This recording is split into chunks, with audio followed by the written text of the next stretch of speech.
Hi. Hey, Silent Author 1942. Hello. You got here before I did. Uh, Sorry I have a late start today. I had scheduled the stream to start about an hour ago, but I spent the last hour mucking about with network settings trying to figure out why my stream was terribly, terribly slow the last couple of days. I think I figured it out. So hopefully we'll be smooth as butter from now on. You got an No, you weren't early, Silent Author 1942. I was late. Uh, yeah. I did a network test yesterday, and I've got a max upload speed of like 20 megasecond. Should be ample for streaming, and yet I was lagging out all day yesterday. So, hmm, hmm. So, so Silent Author 1942 followed a couple of days ago, but I assume the stream was too nasty to chat. Was it kicking you out or something?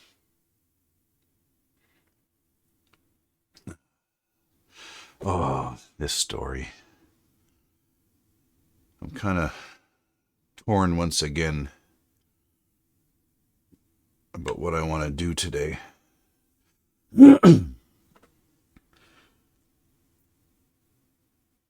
Yeah, no, yeah, you were there yesterday. I saw you. I said hi and stuff, but I'm guessing that none of that got through the choppy chop.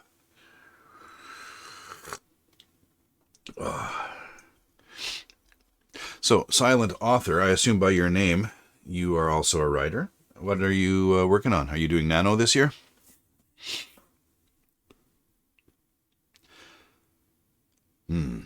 Decision time. Ah, yes. What are you writing?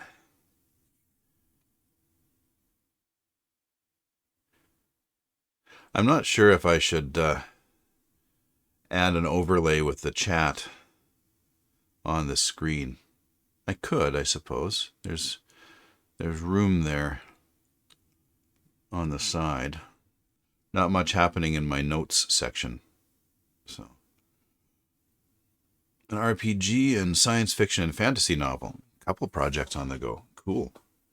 That's sort of in my wheelhouse too. Sci-fi, fantasy, horror, stuff like that. And this thing is bothering me. I As I was falling asleep last night, I was of course thinking of my novel, as you do. And I realized that part of my problem with getting into the scenes I've written so far has been that I don't really have. I tend to write in character. Try genre subject. Yeah, I use spec fic or speculative fiction because it tends to encompass all three. But I like that tri genre. I also refer to myself as a genre bender. I don't like being restricted that way. I figure genre is for bookshelves, not for writers, is what I say. I think I said something like that the other day. When I write, I tend to write sort of in character. My point of view character, my protagonist, if I'm using a narrator, tends to color my prose, color my writing. And I wasn't really firmly in the shoes of Frank here as I was writing. I was joking in my one of my nano chat groups yesterday that I got lost in expository land yesterday. And fair enough. I mean, all of this is 2 pages of exposition just to explain what demons are because I couldn't figure out a way to get it through either internal monologue or, well, which is exposition as well, or dialogue or action. But I haven't had a firm grasp on Frank's voice yet, which is a bit of a problem. I think I have a better idea now. I did some thinking last night, and I kind of came to terms with some of that anyway. So the decision today is, do I go back and go through and rewrite some of that dialogue and some of the other scenes to add that voice in, or do I just keep soldiering on with my new understanding, such as it is? And then I think I'm going to do that actually, and I'm going to come back during my first editing pass and touch up that stuff with Frank in mind. I suspect that my understanding of the character will develop as I go, so probably going to have to change it later anyway. Might as well just do it all at once. Yeah. I did have something I wanted to do with this scene. Just before I went to bed, I had a realization. So I write like J.R.R. Tolkien. Well, a flattering comparison, I have to say. Perhaps not as competently. And no, in that respect, maybe. Yeah, in that respect, maybe. But my world building is cursory at best. I tend to, well, like yesterday, when I was writing the scene with Frank and Clarence chatting in the forensic divination office, and I sent Frank over to put on the kettle, and then realized that I'm setting this in sort of a Victorian-esque quasi-London, as it were. They wouldn't have had, the kettle would have to go on either a stove with a fire in it. That wouldn't likely have been, no. Well, I don't know if there would have been electric cookers in Victorian England. Probably not. I'm saying, as you can see, my research has been also cursory. Yeah, Silent Author 1942 says J.R.R. Tolkien is my idol, and yeah, long-standing favorite writer of mine, favorite series of mine. Read them early, read them when I was quite young. I finished the fellowship before I started school, and I had finished the 3 books in the core series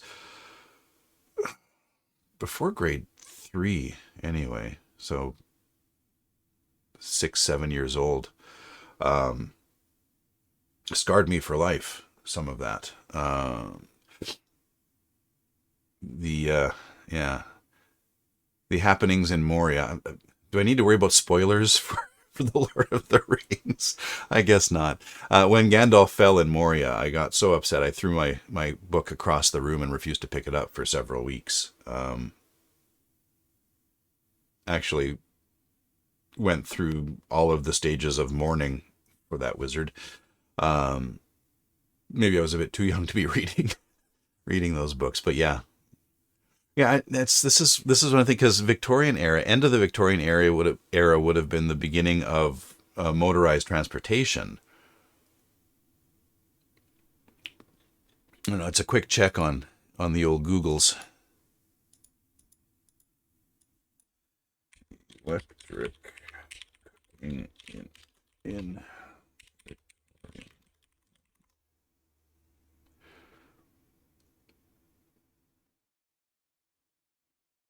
Yeah, okay, so electric cookers were first designed in the 1890s, but didn't work terribly well, were very slow and not terribly common. So, yeah, they had electricity, but probably not for cooking.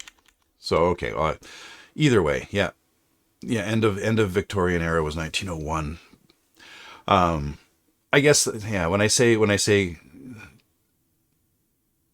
I call it faux Victorian, I guess the idea is the feel of it. I want it to be sort of pre-modernity. So whether Victorian England had electric cooking or not, and I don't think they did, but whether they did or not, I want the feel to be sort of oldie worldy, but on the verge of modern science and that kind of thing. Yeah.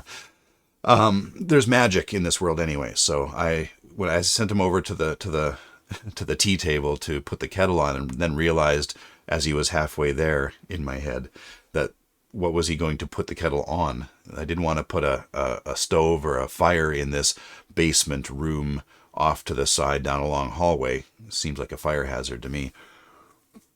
So I invented a magical cooktop. Mage, how did I put it?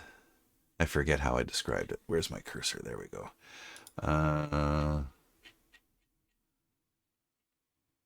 Hopefully the scrolling doesn't bother anyone. A portable hob which began to glow with a bluish light. Okay, so magical. I don't remember the Latin for tea, but tea ex machina.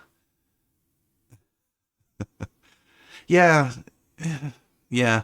I'm thinking like kind of Sherlock Holmesy, but a bit darker with magic, and not quite the same sort of feel to the protagonist as Holmes has.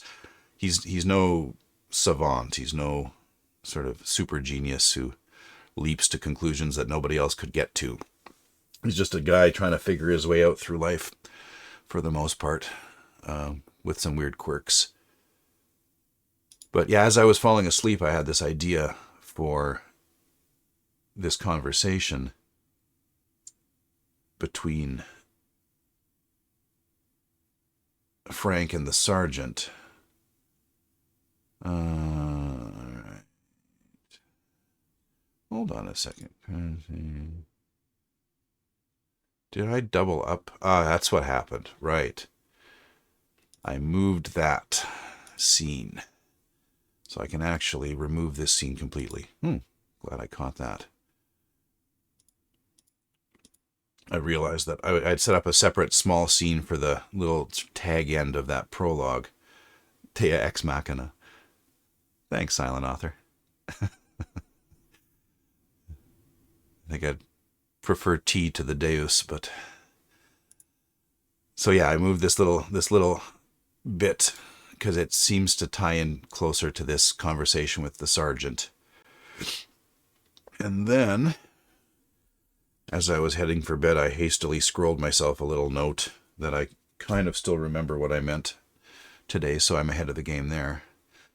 That ever happened to you? You write yourself a note when you're half asleep or just distracted by whatever and on your way to do something else, and you just scrawl yourself a little note so you won't forget this idea you just had, and then when you get back to your little note, you have no idea what you were talking about? Yeah. This is my life. Okay. So it was the...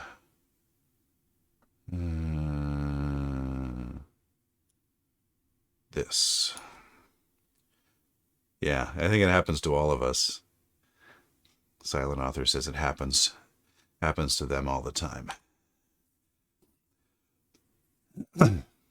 Yeah, I think I will actually for tomorrow's stream. I'll figure out how to get a little chat overlay going on the stream here. I'll put it on the right hand side over the... No, I guess I can't, but I can put it... There's this marginal space between my document and my notes and conversation and my synopsis on the side here that I can probably fit a little chat overlay in there. Deus ex machina means God from the machine. Yeah, it does. I was playing on that with the tea from the machine. Sort of just comes out of nowhere. Refers to...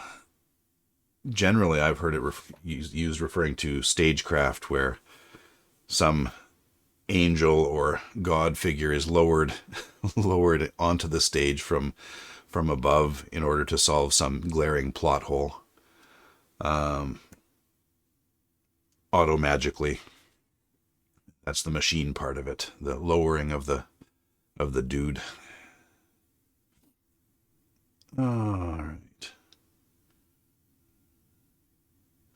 So the idea I had, given Frank's background coming from a noble family and having rejected all of that and being very class conscious and justice minded, All right, let's see.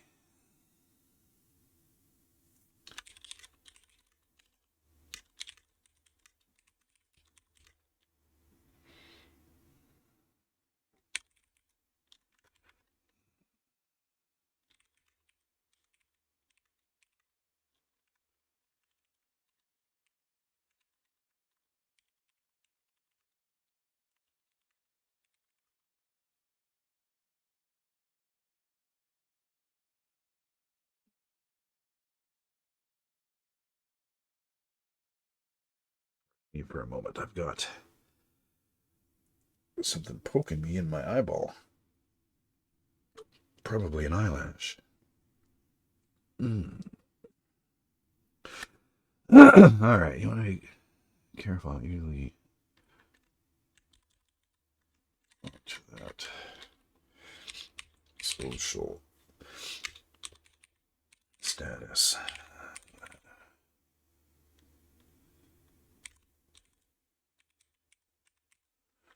There's no R in. There's only one R in Sergeant.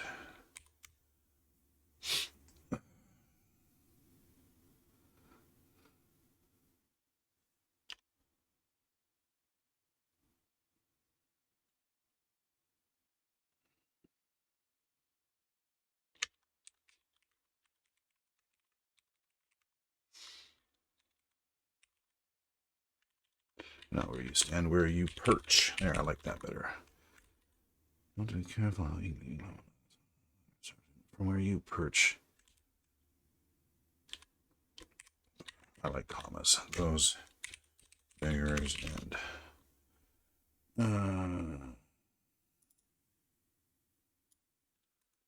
dust head seems a bit modern, a turn of phrase for the context.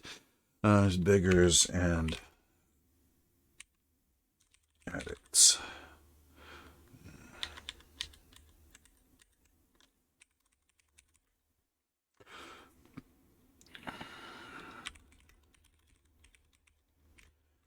But there's always someone.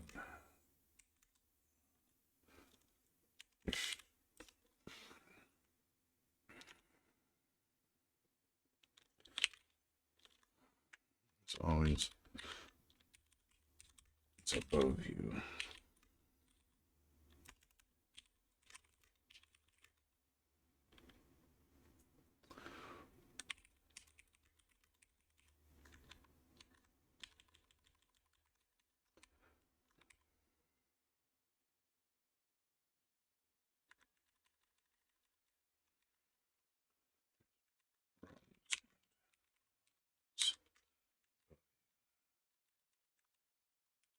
People perched on.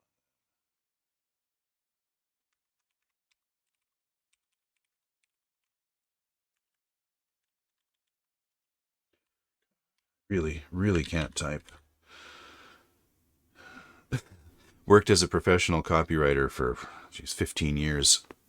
Been writing fiction seriously for off and on for 10.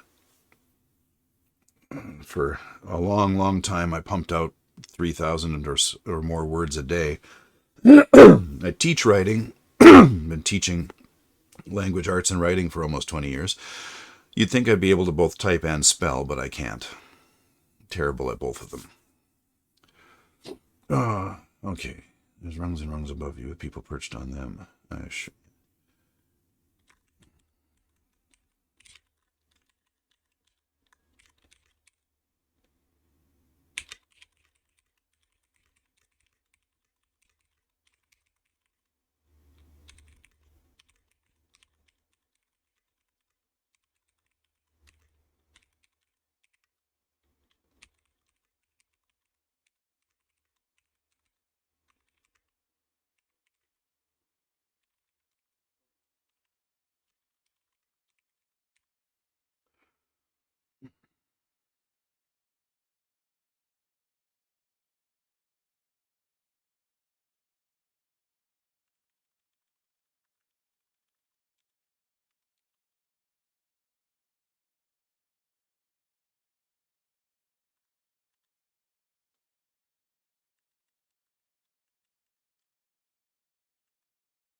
Okay. Yeah. Some of us, nobody is perfect. Everyone has flaws and weaknesses. Yeah. And some of us are made up entirely of a loosely amalgamated collection of them. All right.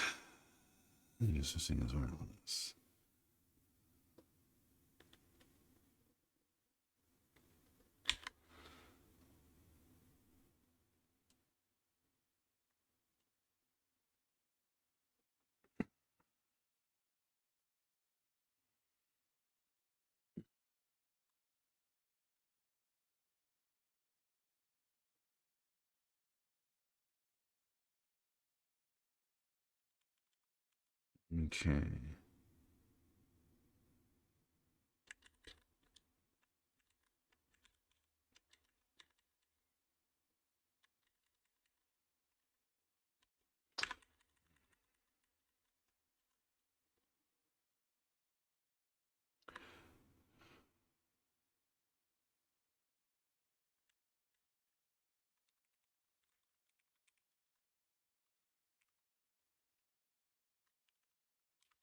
Uh,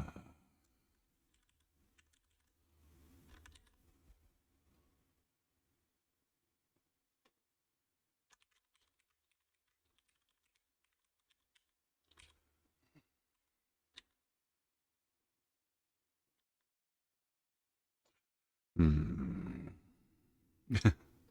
I have I have a lot of flaws. Yeah, everyone does. Flaws are fine.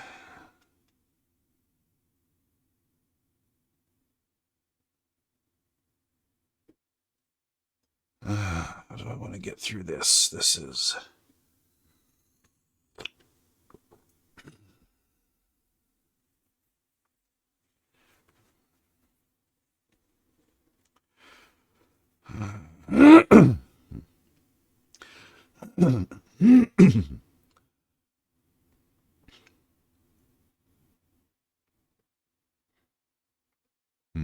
Yes, having flaws makes us human. Having flaws makes us interesting.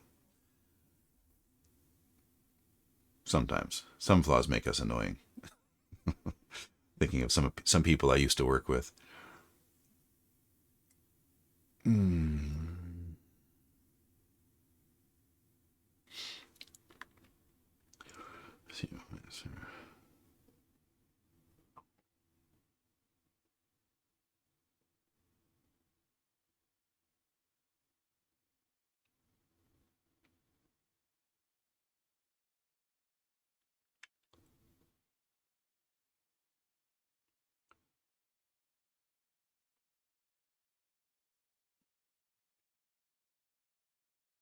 Oh, some flaws are. Yeah. Flaws are neither good nor bad. It's how they're perceived. Some flaws are good and some flaws are bad. Um, there are flaws that cause harm, which I would personally classify as bad. There are flaws that are harmless, which you might call a quirk or something like that.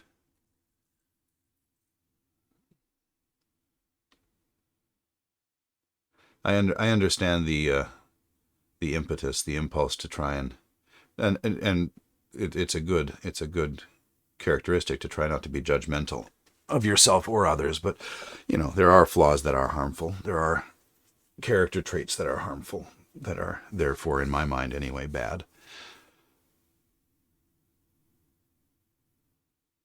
But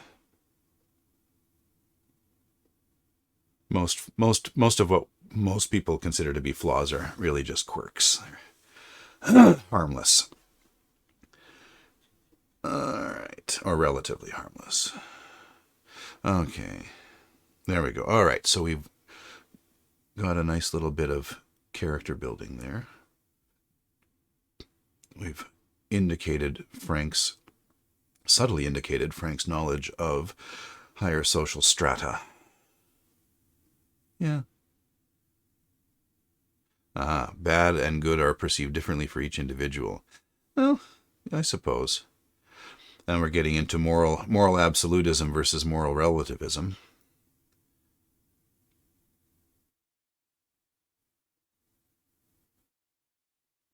for me, there's a happy balance somewhere in the middle. There are things that I think are universally considered, or should be universally considered, to be bad or evil, and other things that are contextual. And I speak from a perspective of having grown up in one culture and for the past almost 20 years lived in a very, very different culture, having married into that culture and having to navigate friction between the two quite regularly. So I'm fairly sensitive to situations and concepts and perceptions of what is acceptable and what is not being different relative to your point of view.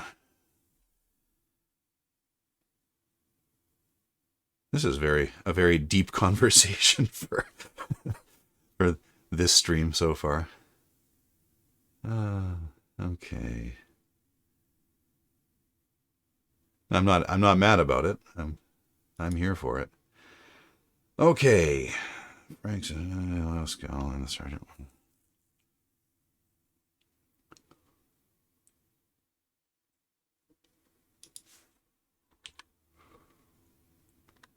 I think I need a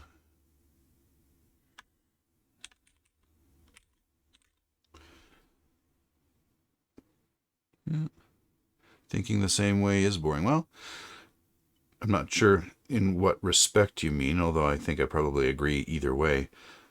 Continuing to think the same way as you always have is certainly boring. Change is good. And thinking the same way as everyone else, well, I wouldn't know. I assume that would be boring. I have no experience with that directly. Okay.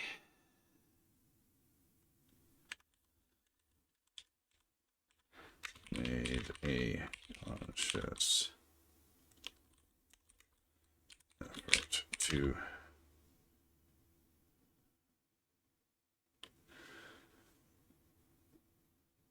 no.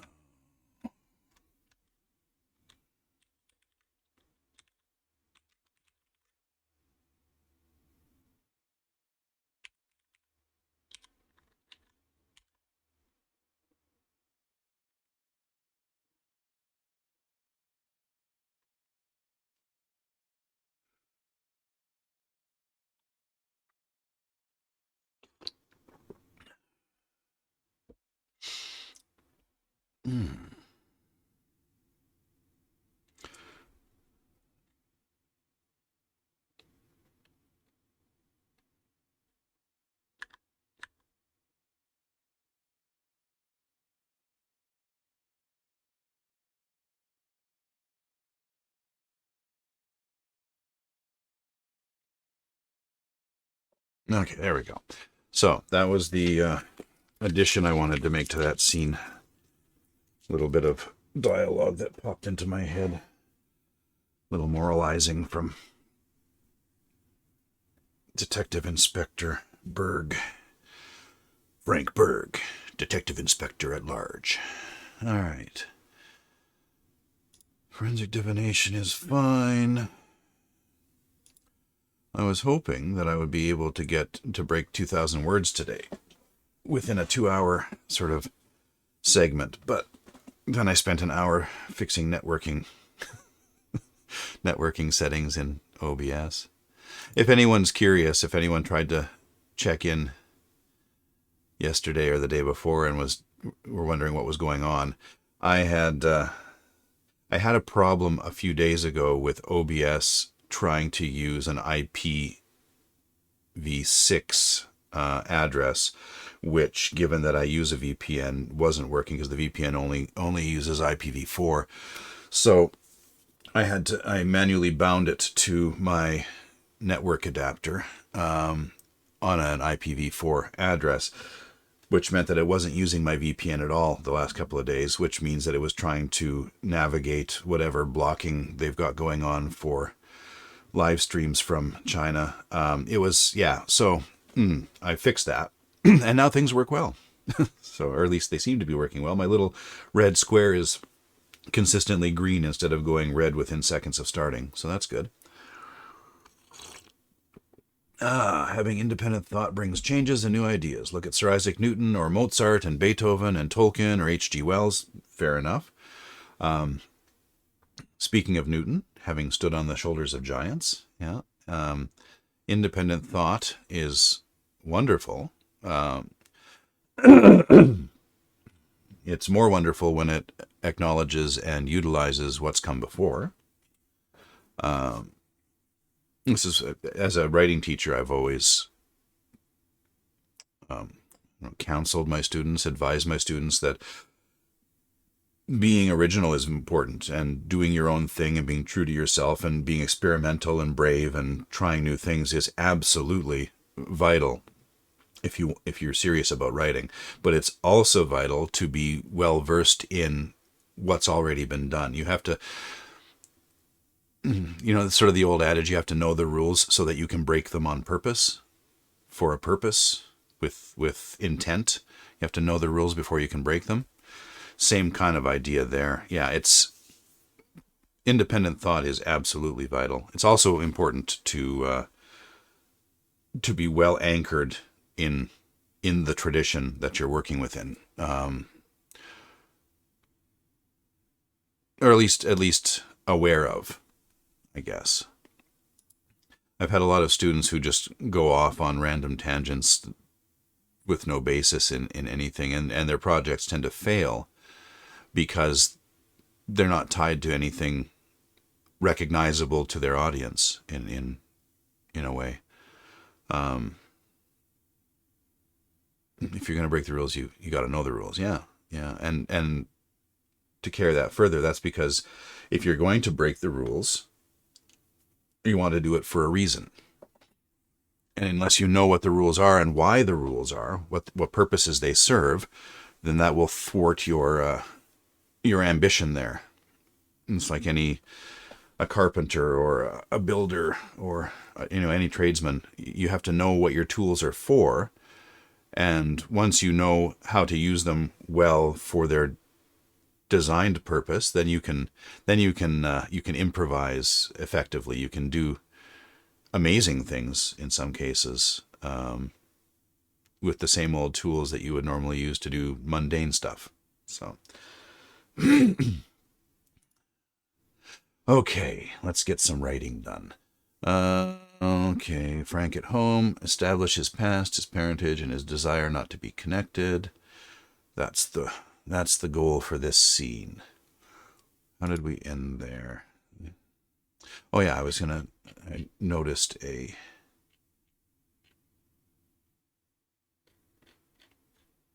back at the station. Where's the cake? The now stale slice of birthday cake. Wanted to fix that because here I refer to it at the end of this scene. Quite stale. So very stale, quite stale. Just seemed a bit repetitive. So, you, sir, are a scholar. Yeah, I've spent a lot of time in university. I didn't get much of anywhere, but took a lot of classes. All right. Read a lot of things too. Thought a lot about a lot of things. In fact, this is my first novel. I've written, or I'm writing. I've written some shorts and a lot of flash fiction. Some of it published, but this is my first novel, and that's because I spent a lot more time thinking than doing. I've got here actually. Yeah, I suppose I could. It's just sitting right here. I was going through it the other day. This is my filing box, which is about half of that is plot outlines and little hand-drawn maps and character descriptions, and I've got, I think, about six novels planned out to the point where I could sit down and write them, though I haven't. I've got one of those novels is the first of what's likely to be a nonology, set of 3 trilogies. That one I want to write a few other novels, standalones possibly, before I tackle that project. I really want to be firmly entrenched in knowing what I'm doing before I dive into something that big. And it's very big. But yeah. Okay.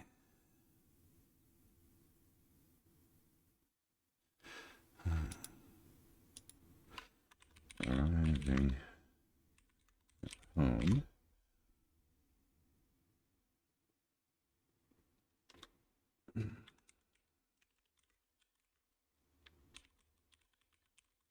I wouldn't normally.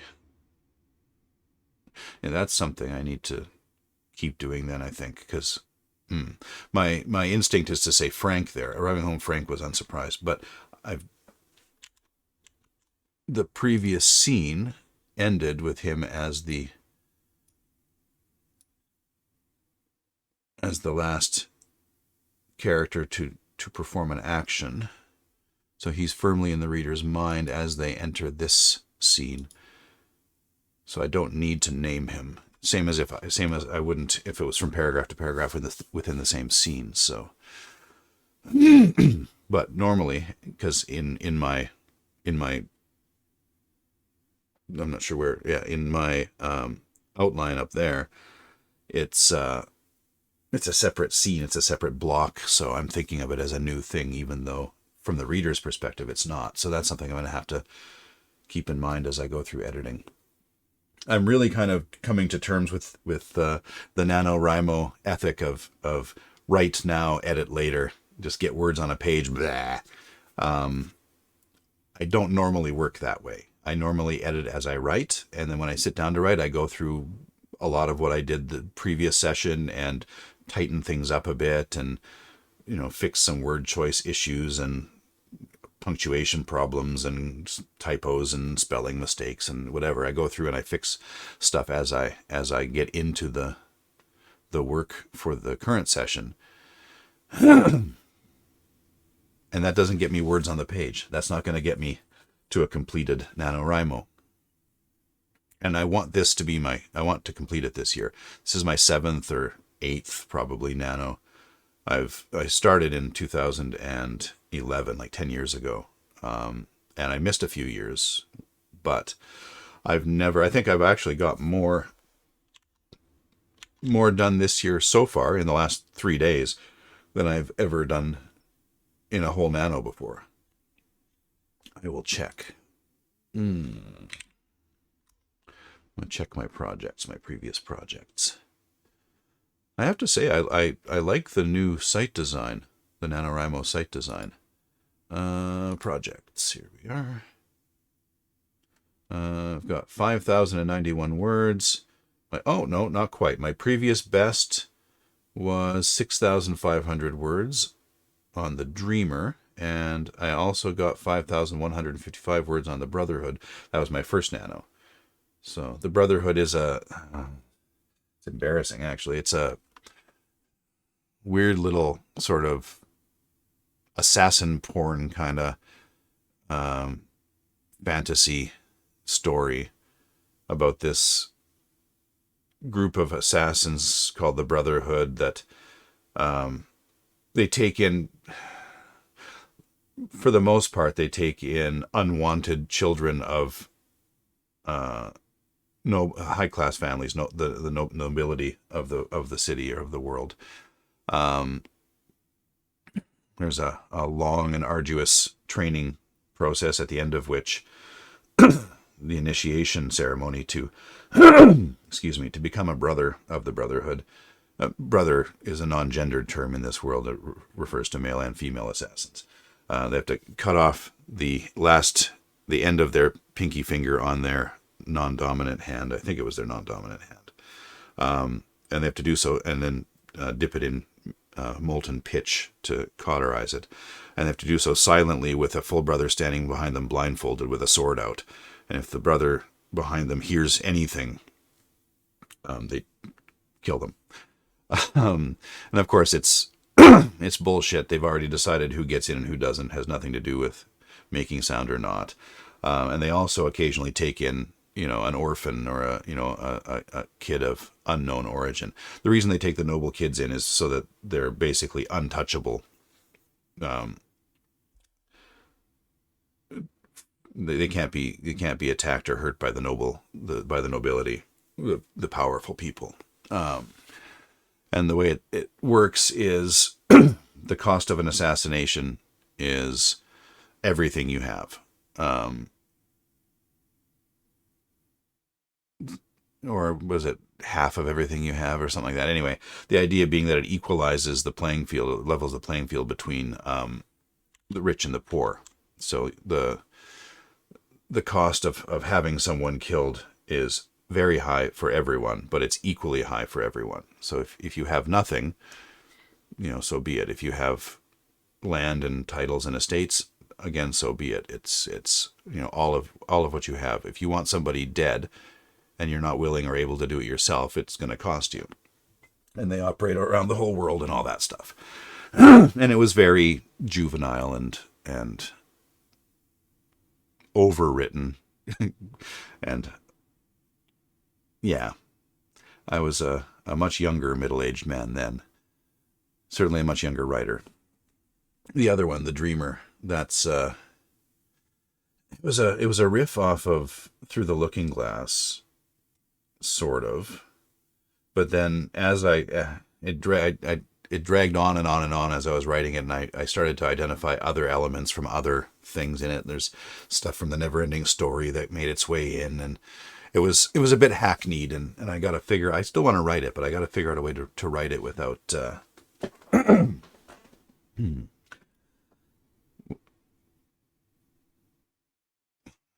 have to figure out a way to write it and make it my own story instead of a hodgepodge of other people's stuff. So that one I put aside for the foreseeable future. This one is all mine. So I haven't found anything in my plot outline that jumps out as being too derivative. So that's good. Do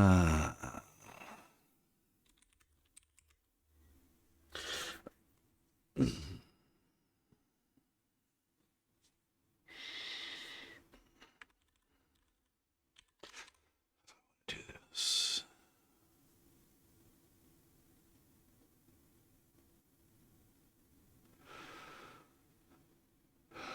Oh, so we're going to get into that. Okay. He gets home, goes through the mail. Another letter from his...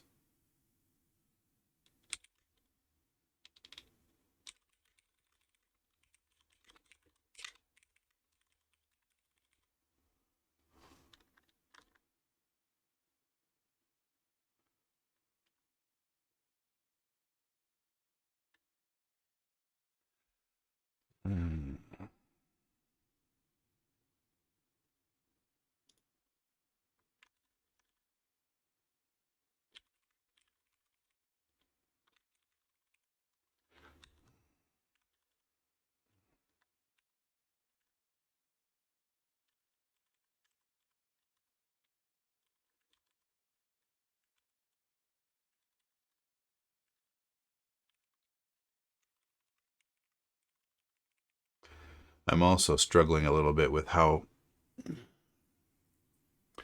Oh, okay, so we've got some dropped frames. I'm really random and getting distracted here. So we've got some lag. I've got 2,200 dropped frames. That's over the... Huh. Interesting. I'm struggling with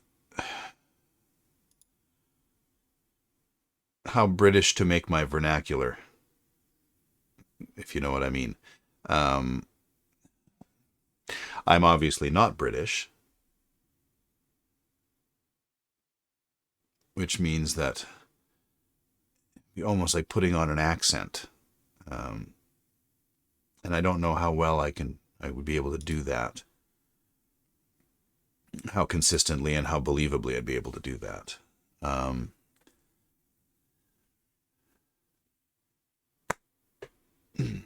I do want it to have that English feel, that British feel to it.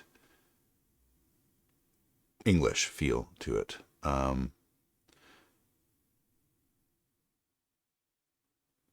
and I think, yeah, I'm gonna have to make an effort, but I suspect that I'd be best advised to make a minimal effort now, where it occurs to me to do so, and then fix it in editing, fix it in post, right? Adjust things, word choices, go through carefully once it's on the page, and fiddle around with it. Yeah, all right, I think I'll do that. I wonder if they had junk mail in the 1800s. Probably. Death, taxes, and junk mail. Okay. 14 words written today.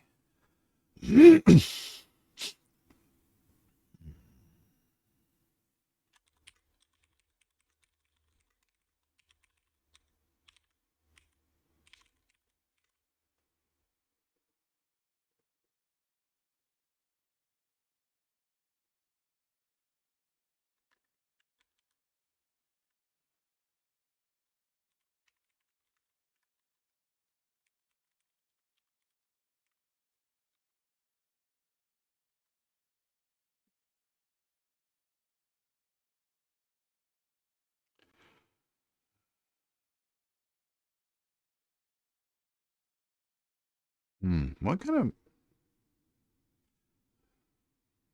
I, I pictured him sorting through like a small stack of letters, but I think it would be unusual to receive that much mail at a time, unless one was a scholar and engaged in correspondence with numerous other scholars on topics various and diverse. Um, okay.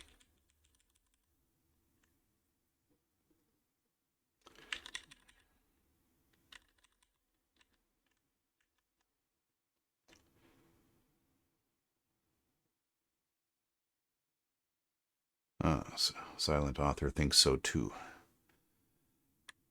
Hmm.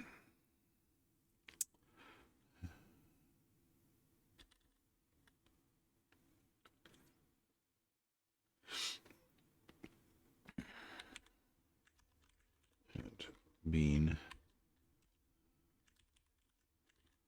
Postman had been. Had delivered a letter. No, okay.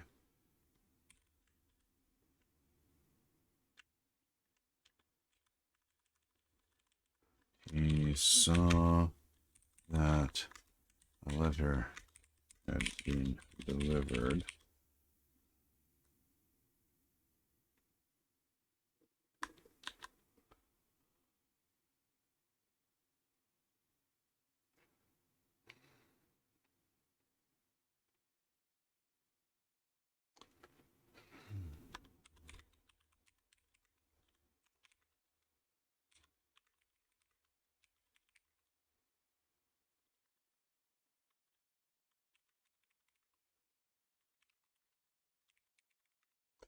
Hmm.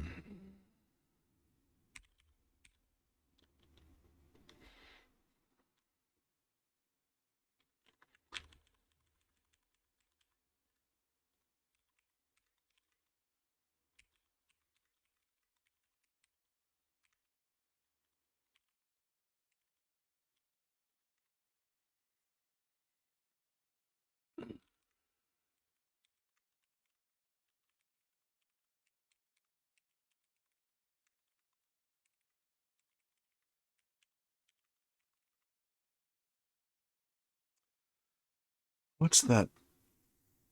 I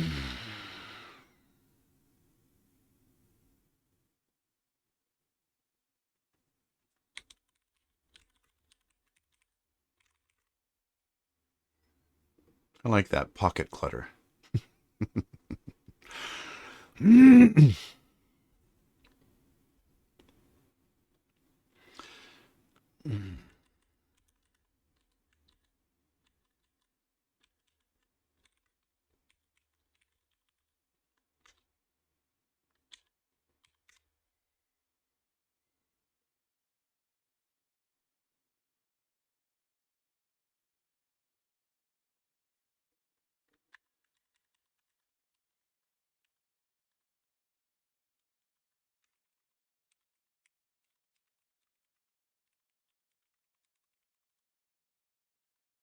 Hmm.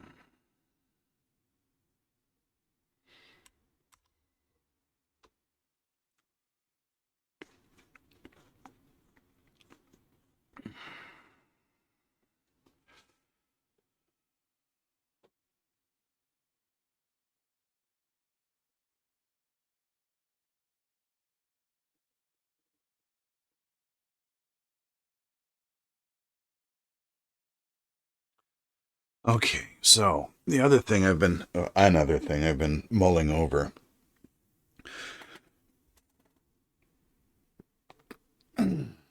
Frank comes from wealth. He has rejected all of that. This is, I mean, I've mentioned this a bunch of times. It's sort of central to his character. What kind of living arrangements should I give him? It wouldn't be. I think I've got to have him living within his means as far as possible, within his salary. I I toyed around with having him be wealthy, but like have received funds or to have money available courtesy of his father. But have him excuse me, geez Louise, but have him refuse to use it. Um, mm, I don't know if I like that idea as much as I did though. I think so. The question is, does he have domestic help as a detective inspector? Well, okay. So the current salary range for an inspector in the Metropolitan Police in London is I think about £55,000 a year to £57,000. Live penny to penny. Well, no, I don't want him living penny to penny. Um, I don't want him, scraping a living. I think he's as an inspector in the police force. He should be comfortable. That's sort of a middle class position in society. That's he should have he shouldn't be worried about food or shelter at any rate. But does he have a housekeeper? And that would be fairly common, I think, at the time. He's a professional as opposed to working class. He wouldn't be middle class in the British sense of the word, in the traditional British sense of the word. Um, not in terms of his lifestyle. The issue is, does he have a fire going already, or does he have to make one? That's why it occurs to me at the moment. Um, I want to have him walk over to the fire, but I don't know if the fire is already lit or if he has to light it. Hmm. No, I don't think, because he's very class conscious, and he's very class conscious. So I don't think he would have domestic help, even if he could afford it. He wouldn't have a housekeeper. He would find the idea of hiring someone to do that type of menial work to be demeaning. His mother was a servant. His mother was a servant in his father's household. And so either, oh, now this gets complicated now.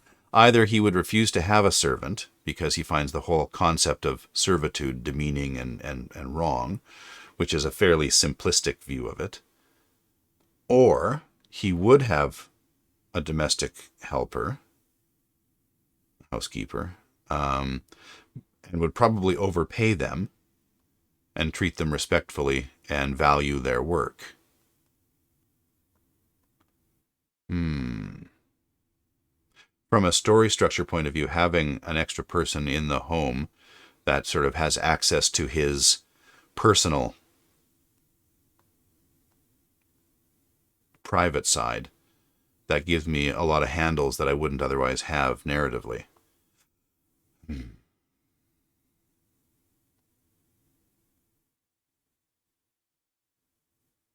Hmm.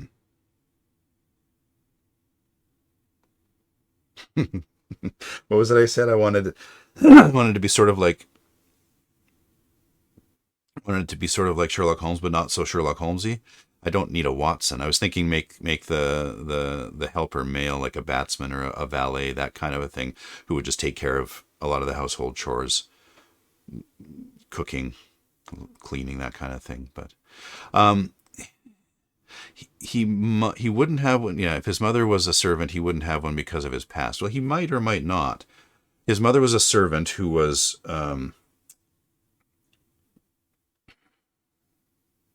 what was the word that I used? It was a good word, so I'm going to look it up. Um,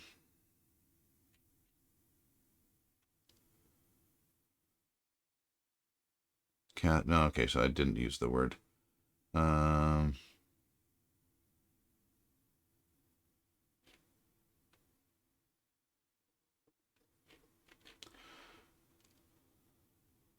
yeah, I mean, yeah. I this is sort of a litmus test that I give myself as I come up with ideas for stories. Silent Author has said basically like Alfred from Batman. Yeah, a gentleman servant, or I was almost thinking more like a live-in Watson, like an assistant in some ways, more than a straight up domestic help butler kind of thing. But the litmus test I have is if I can think of another story that does exactly the same thing I'm thinking of doing, I try to change it so that it's not exactly what someone else has done. I don't want I don't want to make it easy to come up with an elevator pitch where I say that my story is like this and this mixed with that with a touch of the other thing. I don't want that to be an easy description of anything that I do. That's why I stopped working on The Dreamer, because it was entirely too much a combination of two or three easily recognizable things. Too derivative. What was the repudiated? That's the word that I was looking for. It's not even in here, but just, yeah, they come eventually. So his mother was repudiated by his father and died in poverty. And he didn't really know her until he was old enough to go find her on his own. So yeah, she was unable to find work again because of her connection with that family and the illegitimate child and all that stuff, the shame. So, the servant class works, exclusively for the upper class. And if the upper class are all buddies, right? They all talk. No one's going to hire. Actually, other families might hire the maid or the maid who was a former mistress of their their competition, their nemesis. But of course, the Frank's father would have done everything he could to prevent that. Okay, decision time. I want someone living with him. I want a domestic person, insight into his private life kind of character. Um, hmm. I think it's going to have to be, yeah, yeah. So we're going Freudian here. It's going to be a mother analog. So an older woman who has a live in. Okay, is he? Yeah, yeah. No, I think he'd be comfortable enough to have a separate suite for a live-in helper, a housekeeper. We'll call her a housekeeper. That's what she is. What's her name?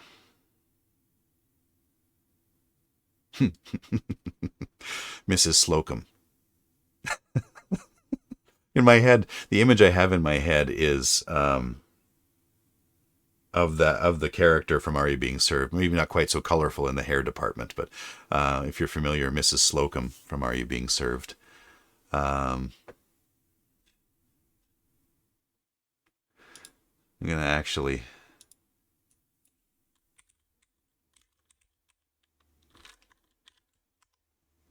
see if I can grab a picture.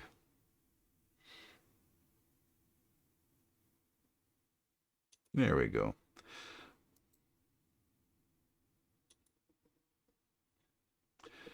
Found a good one. I'm gonna put it in here. No, no, I don't want to go there.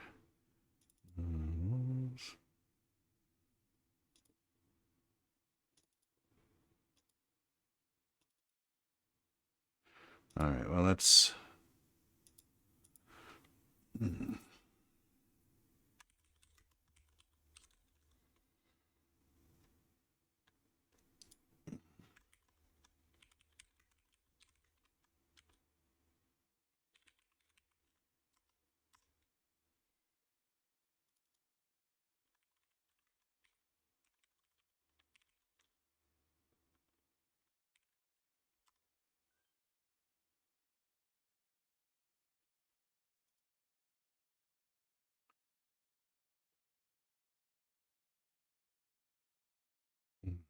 Who's she played by? Molly Sugden, yeah. All right. And then in my research, I can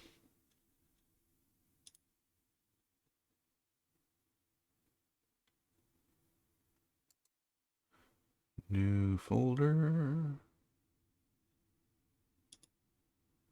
or maybe in characters. Can I add a photo in here? Okay, add new text. I gotta come up with a name here, but... Oh, okay. That's interesting. I've got templates in here. As I've said previously, this is my first real experience using version 3 of Scrivener, and I've never really used any of the templates before, but this time I chose the novel template just to see. And it comes with some neat things. Character sketch and setting sketch. Setting sketch. I should do some of that too. I think I'll do that later today. I've got some time. I've cleared up a bunch of my client work for voiceover stuff yesterday, so I've got a bit of space in my schedule. Can I insert...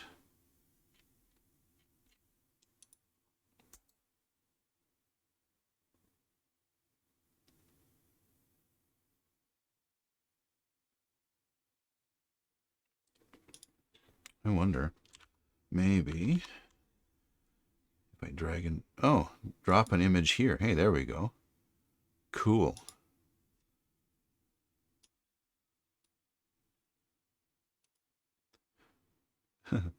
Join me as I learn to use a piece of software that most people already know how to use.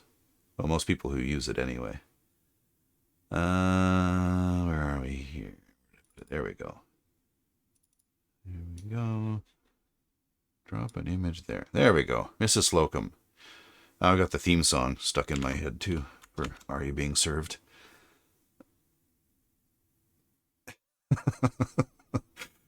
I don't think that she'll look like that, but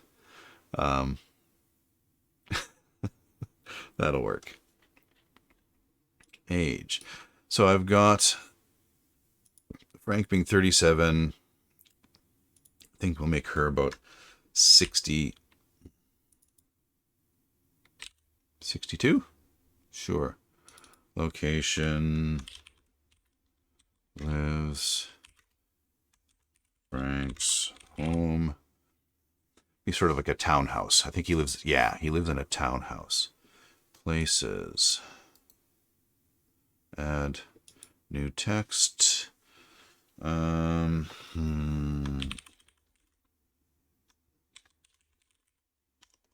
Police station.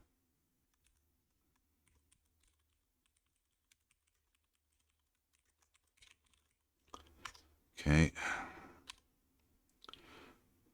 Location. I still haven't named the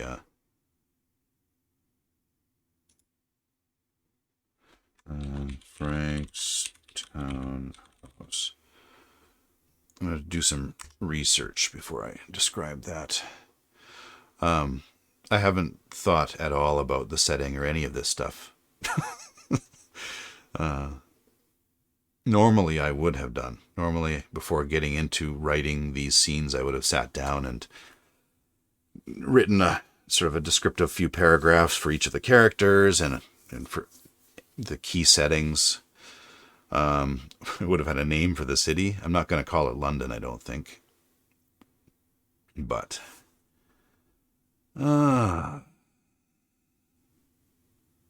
so housekeeper's name, Mrs. Something. She's a widow. Yeah.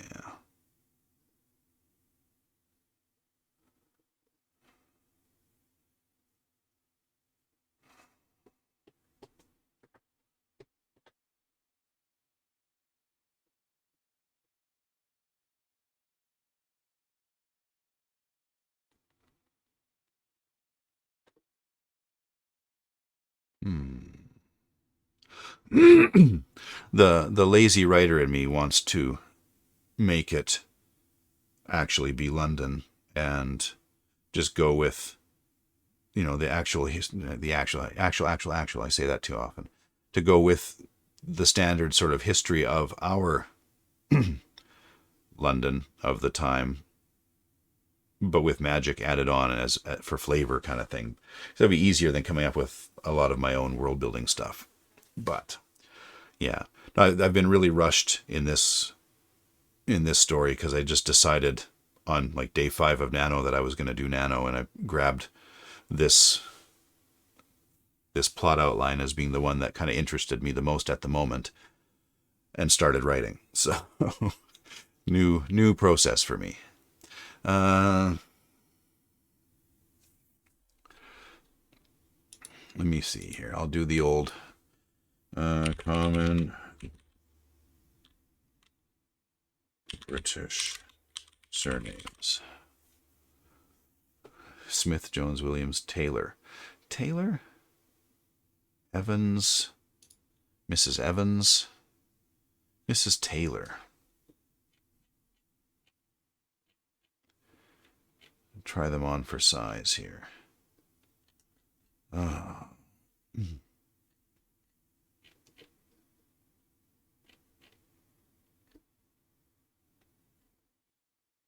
Are you... Register for free to continue reading. Or I just not and let me read anyway. Jerk. Brown, Wilson, Evans, Mrs. Brown. That would make Frank one of Mrs. Brown's boys, huh? Roberts, Walker, Mrs. Walker, Mrs. Wright, Mrs. Thompson. Mrs. Thompson works. Harris. Mrs. Jackson. Mrs. Roberts. Mrs. Roberts it is.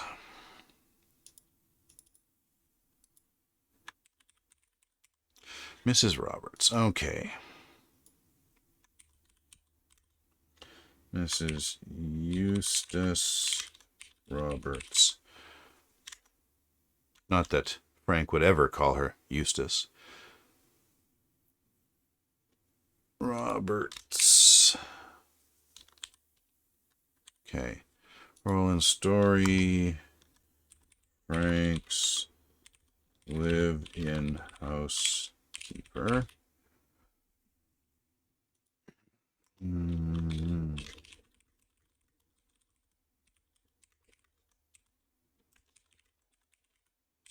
Okay, her only real goal is to take care of Frank. Frank is an interesting person. I hope so. He's the main character of my story. If he's not an interesting person, it won't likely be an interesting story. Things get a lot more interesting later on. Yeah. I'm not gonna give that away just yet. I'm gonna tease that for a while longer. This afternoon, I plan to put together a book trailer. I've got some stock footage and audio and stuff that I've grabbed. I'm going to put together a little video clip for the story just for fun. Because that's more fun than writing the damn thing. Physical description.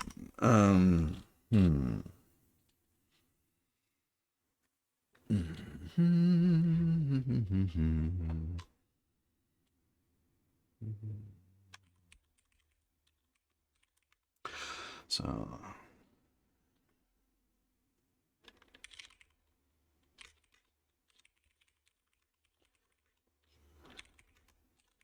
a generation older than Frank is my sneaky way of saying that she's the same age as his mother would have been. She survived. With graying hair. All right, it doesn't like my British spellings, my Canadianisms.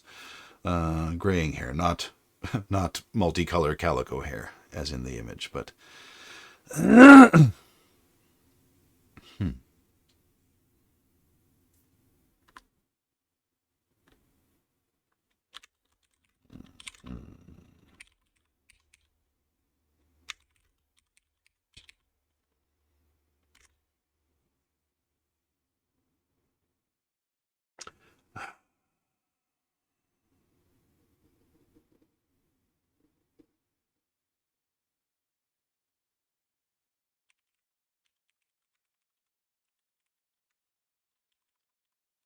Looks Jesus.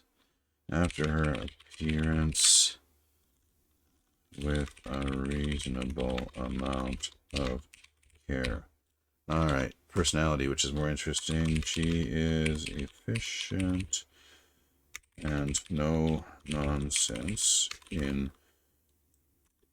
performing her duties, which she takes quite seriously.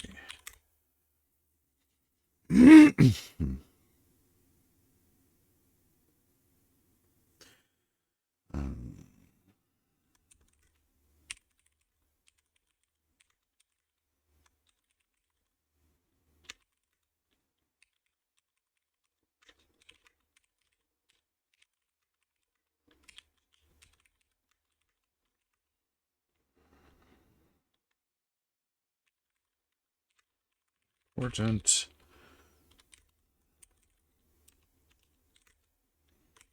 Not of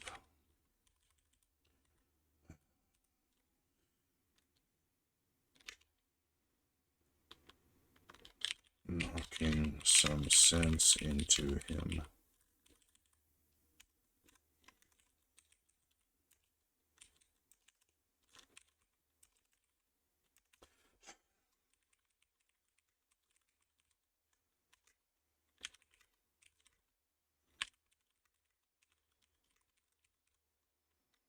All right. I don't need to do too much pre-planning for her, I don't think. Her. She tidies when nervous.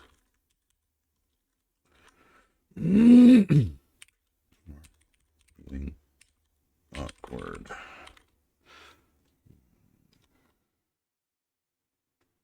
Makes sense for someone who cleans for a living or looks after a household. Background. Mrs.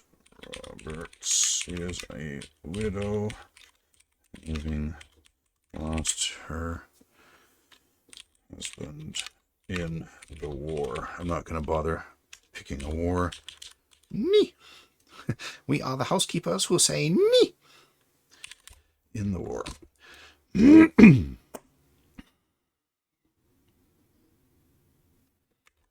Frank, having worked for Frank for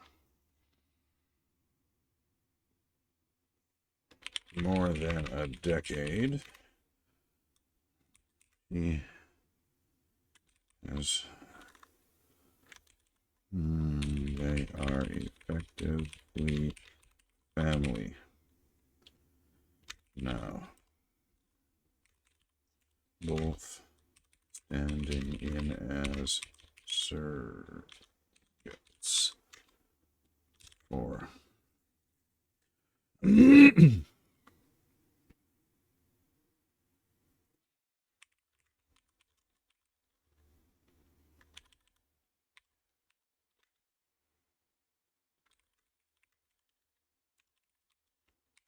So Frank is sort of a surrogate son.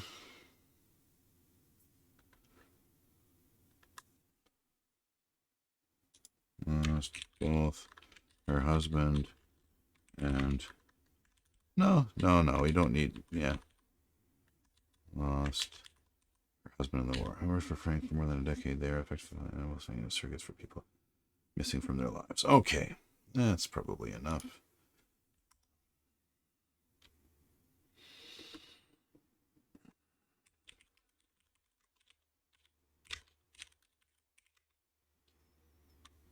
Mm. Mm-hmm.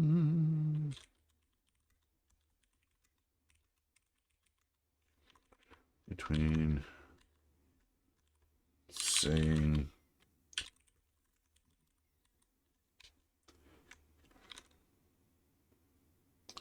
between doing saying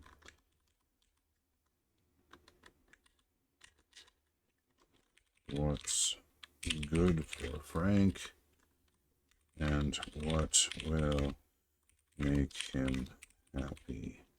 You know, like telling the uncomfortable truth. External conflicts, none. She is loyal to a fault. Notes, none necessary. Okay. Never actually used images before, like pictures of people from the internets. What I should do is go to that artificial intelligence engine that makes pictures of people that don't exist. But Mrs. Slocum was already in my head. So, okay, where were we?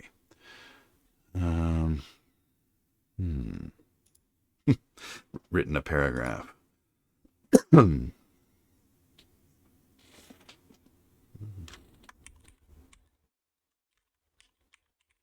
To be careful not to actually type Mrs. Slocum as I'm writing. Mrs. Roberts had already laid the fire.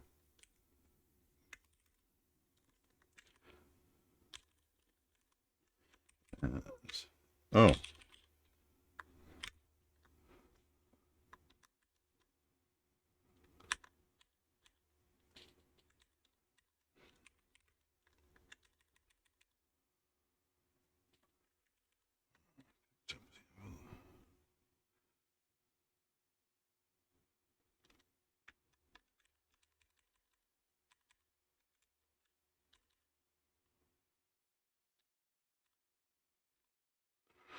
Of lie.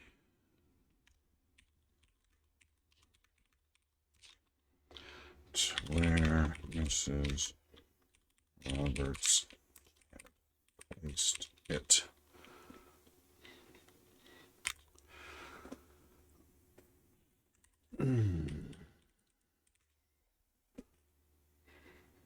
Yeah. Okay. Before I get into that, I am going to wander off for a moment. I shall be back momentarily.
And I'm back. And I feel much better now. I see that we've got 2 people watching. Go ahead and say hi in the chat. Introduce yourself. Unless I count as a viewer, but I just found the thing in OBS that tells me how many people are watching the stream at the moment. I'm learning. Every day I'm learning. Okay. So.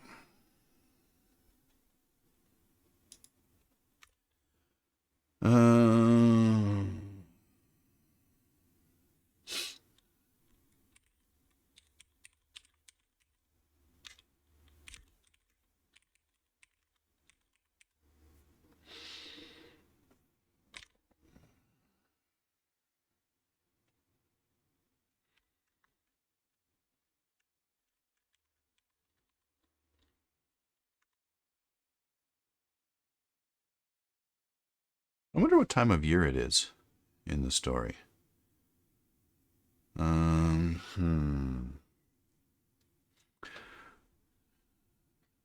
clues here.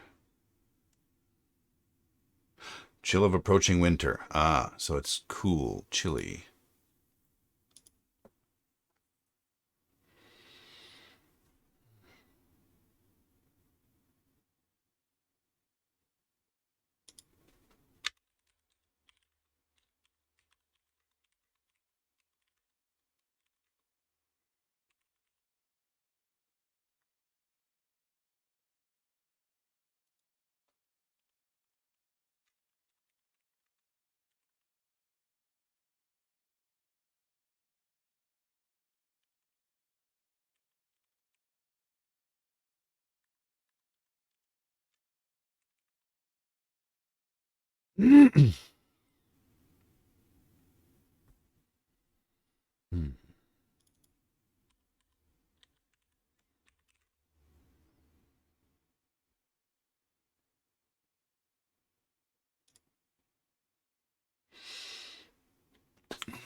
Oh, 3 viewers. Hello, new viewer. Go ahead and say hi in the chat. Don't be shy. Introduce yourself.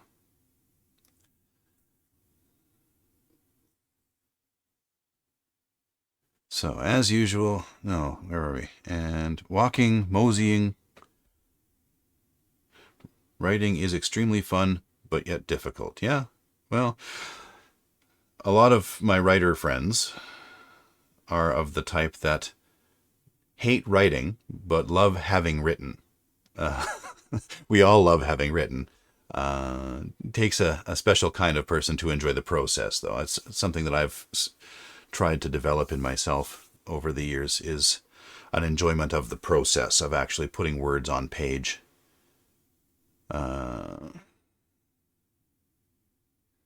Understanding how stories work and how the pieces work together, all that stuff. I love that stuff now, actually. Sitting down and getting some writing done, actually getting myself into the writing, is still difficult. Procrastination is a thing that exists. Starting things is hard. Just getting going on anything is difficult. It's something I've had to struggle with as a freelancer. Currently working on your first novel? Yeah, me too. Me too.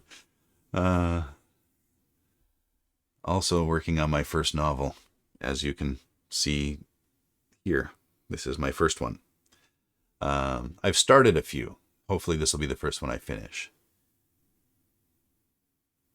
So how is he going to, what's the, and moving to the sitting room. There we go. Poured himself a small whiskey. I don't think we need to be specific about the whiskey. It's undoubtedly a single malt, but probably a less expensive kind. A less expensive brand. And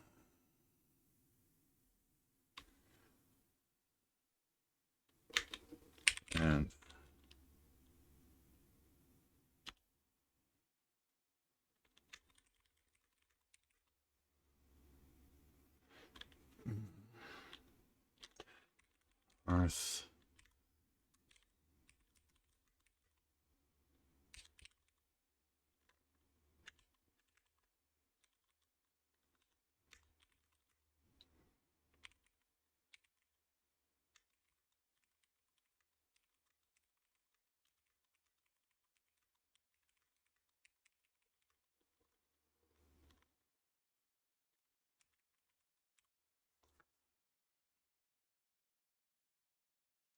I have to be detailed on which alcohol I mean by whiskey? No, I don't. I don't have to. I don't have to be detailed. I can be vague. Um, Perhaps I should be detailed. I could be. I could pick a specific make and model.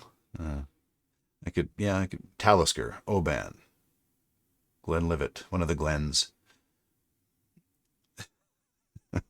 I am a sly devil, yeah. No, I don't have to be specific for that. The only reason I would be specific there is if I wanted it to serve some purpose in the story. If it was foreshadowing for something else, like possibly there's going to be a stakeout or a murder or a meeting of bad guys at the distillery where this particular brand of whiskey is made, and I want to hint now that he's familiar with the brand, or he's been there on a distillery tour or something, and knows the lay of the land. But I don't really want to do that, not at the moment. I might come back and be specific later, but for now, words on page. 100 words so far today. I've been streaming for almost 2 hours. 100 words. Lord.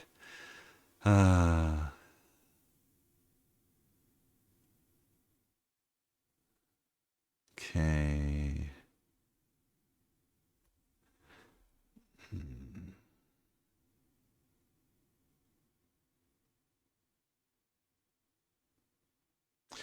So it'd be I think the general idea of Frank's home here is it's a small townhouse, like a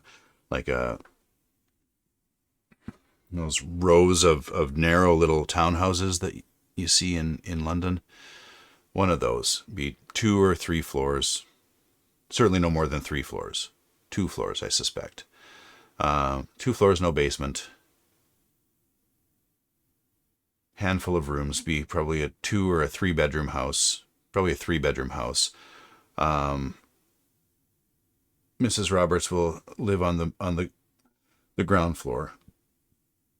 No, the first floor, as it's called in England. And will have her own suite of rooms. Just a bedroom, small sitting room, and a bathroom, effectively.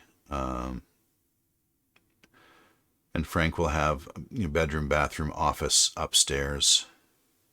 I'm really just wasting time because I don't write this scene. All right, so what are we doing in this scene? Gets home, goes through the mail. Another letter from his father. He throws it in the fire, unread. All right.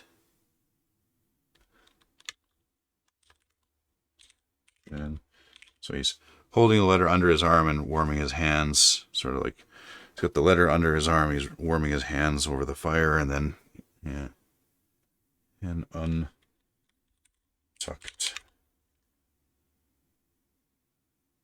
I don't know. Taking the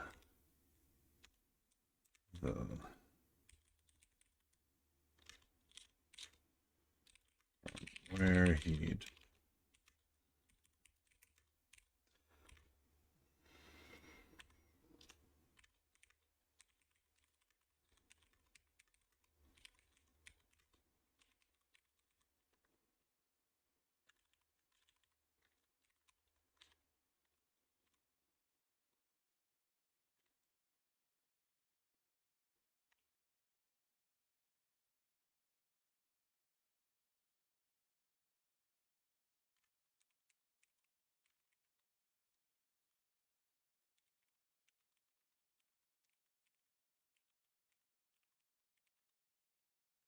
and drop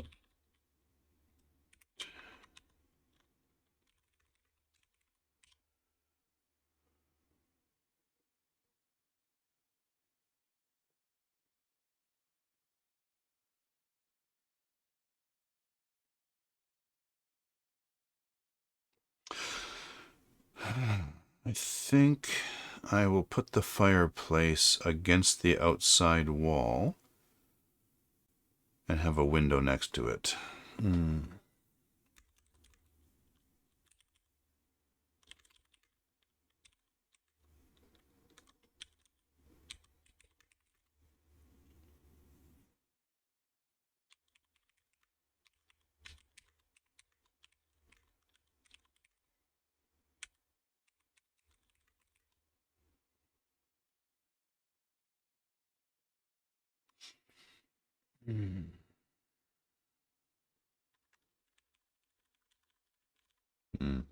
Yes, it's English whiskey, not American whiskey.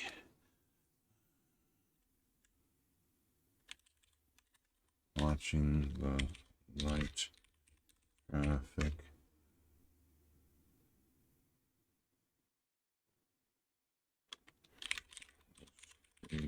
Below through.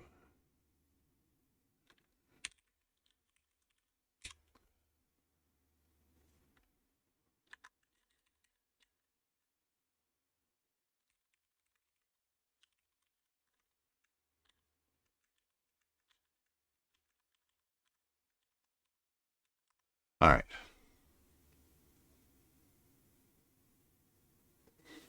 No, I don't.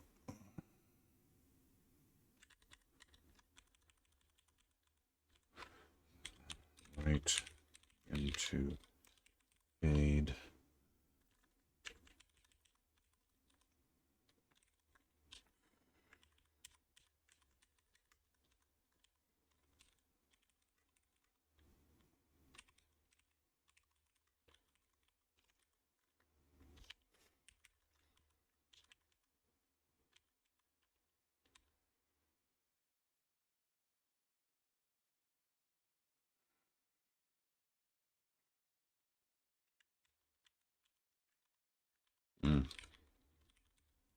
Through the front window. There we go. All right. Part 1 accomplished.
Rank.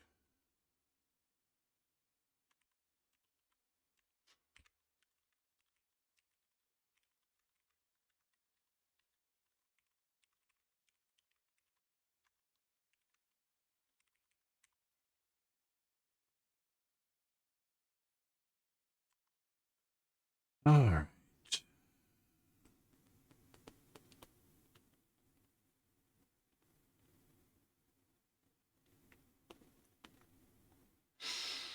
Silent Author 1942 says, when I write, I put a lot of details, even the small, non-important details. Yeah. I go too far the other way sometimes.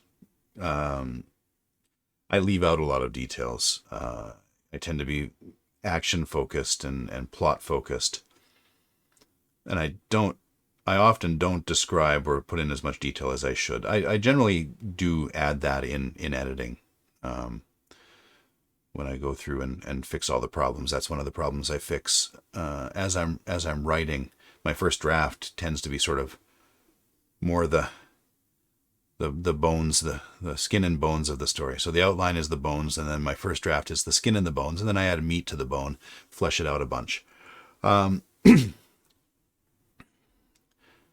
Mostly because as I'm writing, I don't like making a lot of those decisions as I write. I prefer to decide things and then write the things I've decided, which lets me sort of focus on my words more, on choosing my verbiage more carefully. Um, that's what I tell myself anyway. Occasionally, I do slow down and get more descriptive, more in the in the zone, in the scene, I guess is what I mean there. But it's not common. It's maybe something I should try more often. I tend to like my writing more when it's like that. But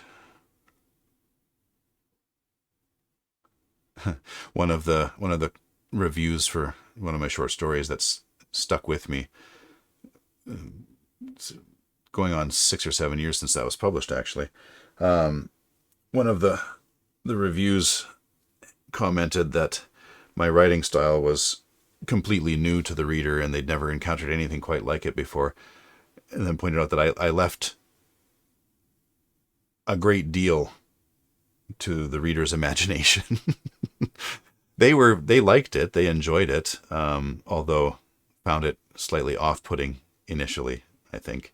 Um, but yeah, I do leave it up to the reader to do a fair bit of the imagining work rather than doing everything for them. So maybe I should. I'm going to try and avoid doing that too much in this book. This story is going to be very atmospheric. It's a whole mood, as the kids say. So I really kind of have to roll around in that mood as I write it and have that conveyed in my writing. All right.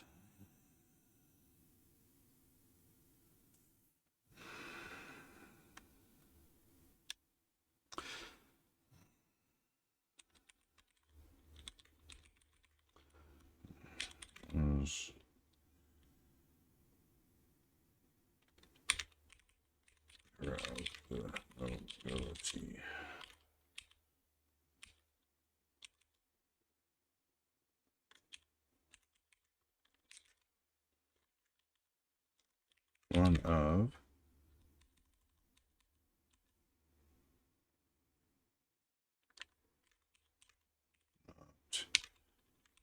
the most powerful man.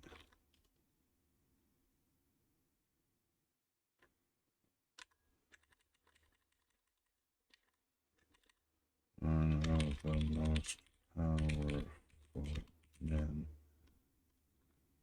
if not the most powerful man in the country.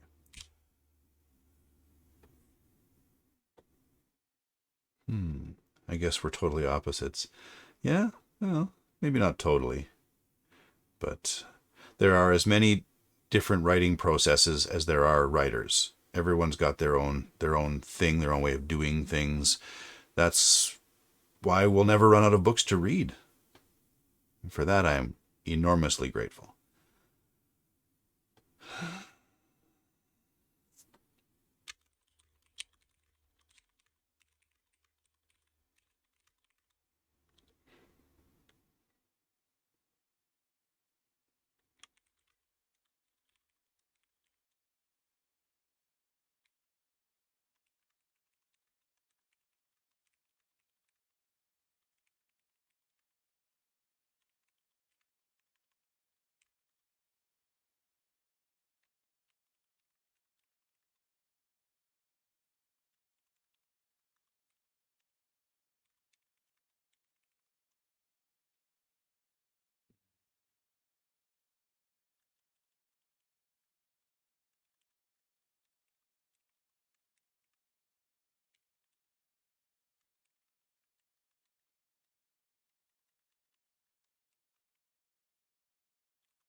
He had never met his mother.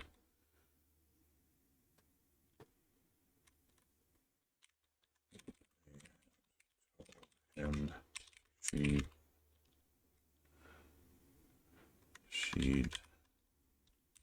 so this is a little trick that I do.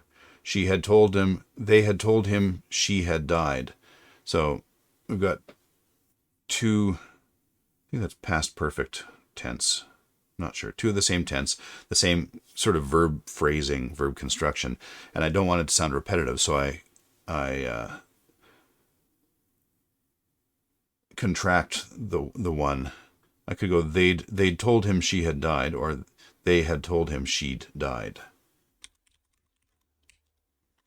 Died giving birth to him, and he'd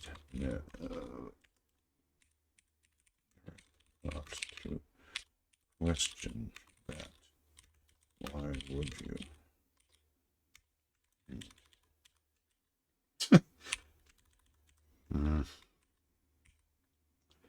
Why would you? But eventually,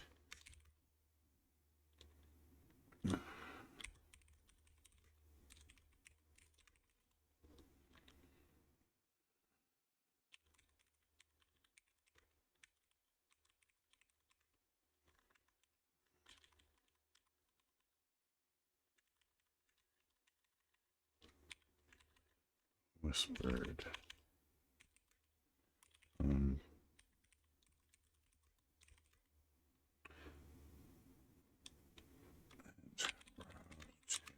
Suspicions and started to wonder.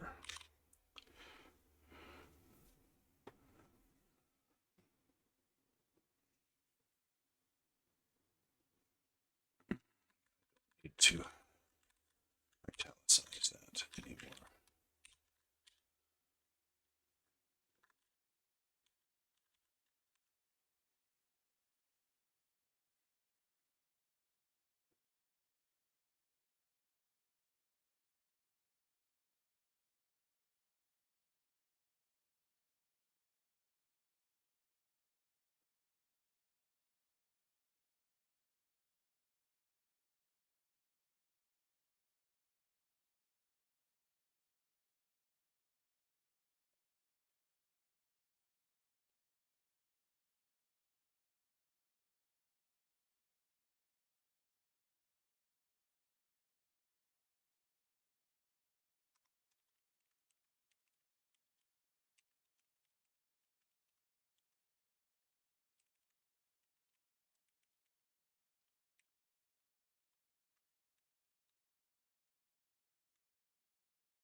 Also important to specify not only heir to the estate, but also to a sizable fortune, because a lot of the nobility are dead broke historically.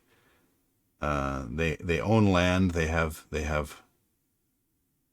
landed, the landed gentry.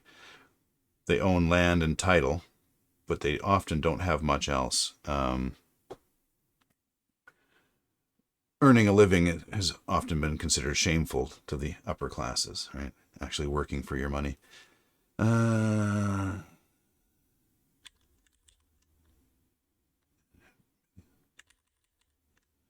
enough to wield some of that.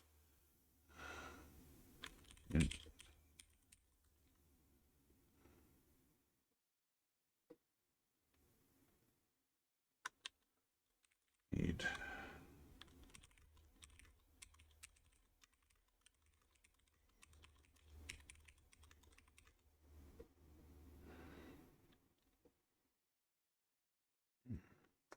he discovered we got to avoid cliches.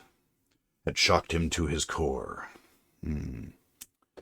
What he discovered had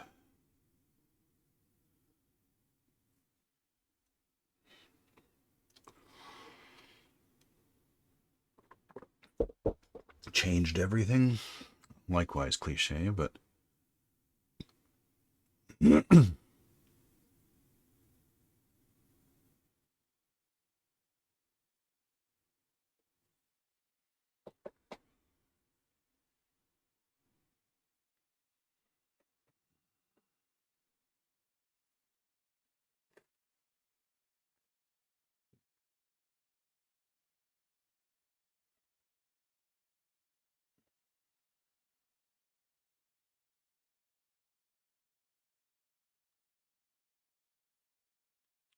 put the lie to everything he thought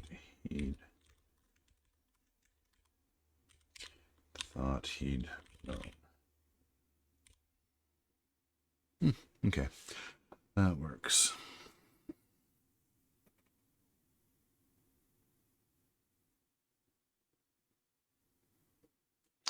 All right.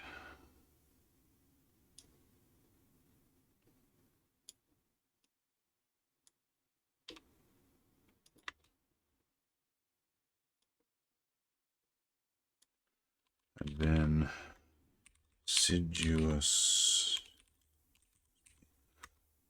Hey, I spelt it right. Yay. I can spell. Been the acknowledged heir to the estate and a sizable fortune.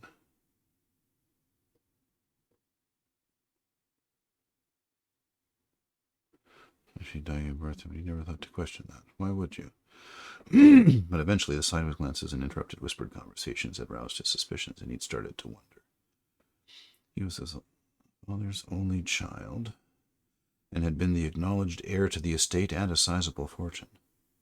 Once he'd been old enough to wield some of that influence, he'd done some digging.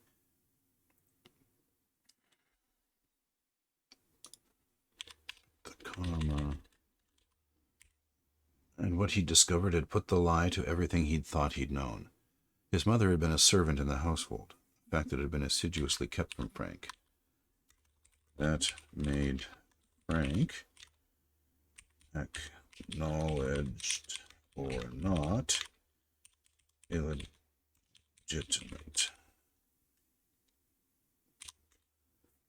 There's an E in there.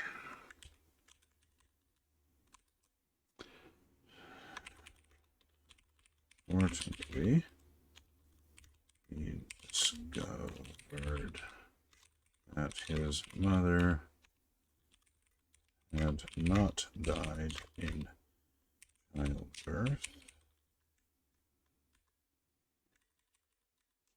Right, loud, but rather had been relegated. Been repudiated by his father's family, by his father and his family, and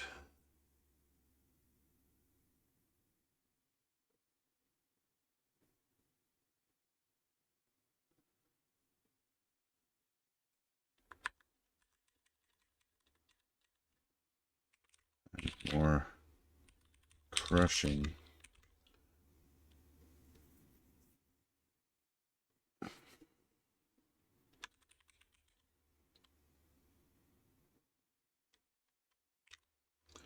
he had discovered that his mother had not died. He'd discovered. Okay, let me see here. Once he'd been old enough to wield some of that influence, he'd done some digging, and what he'd discovered had put the lie to everything he'd thought he'd known. His mother had been a servant in the household, a fact that had been assiduously kept from Frank. That made Frank, acknowledged or not, illegitimate. More importantly, and more crushing to Frank, he'd discovered that his mother had not died in childbirth, but rather had been repudiated by his father and his father's family, I want to say. Frank has rejected them as his family. And his father's family, and had died in poverty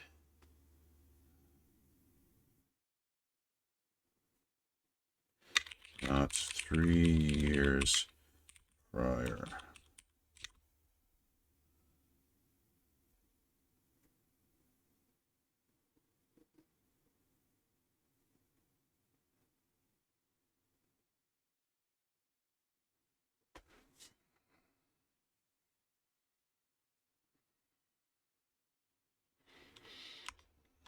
Had they not lied to him, he might have known her. Had they not been so ashamed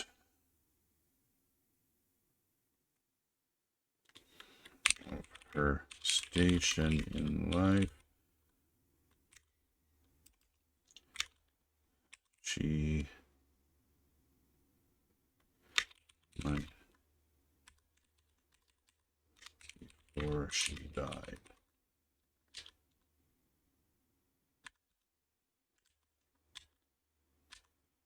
Had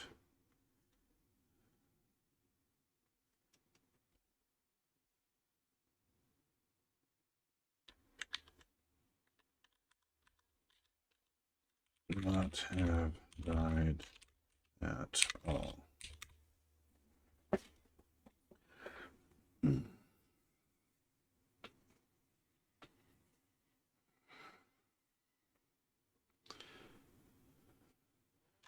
His father hadn't been too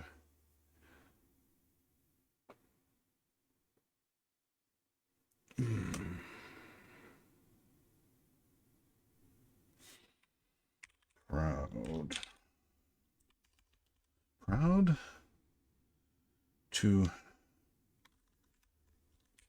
exalted,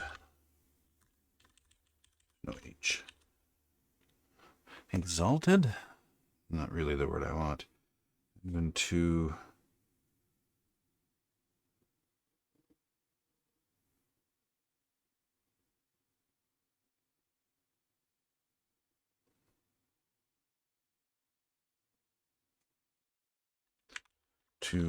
self-important.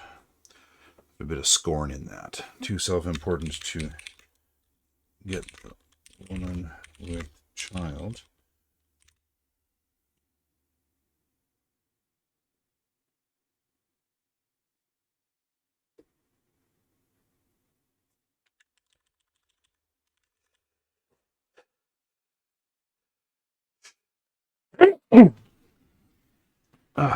Okay.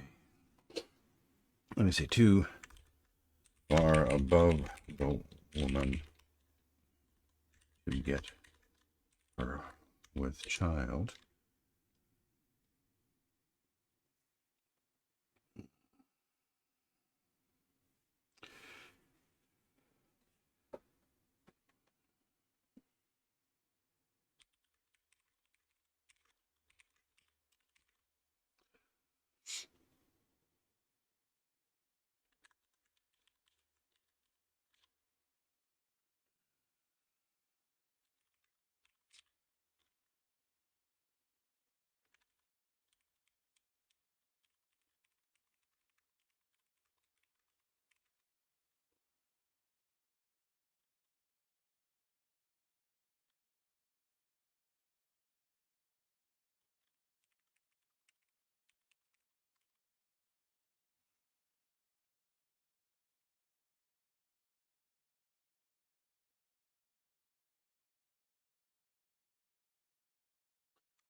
This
and find justice to those that need it. Everyone.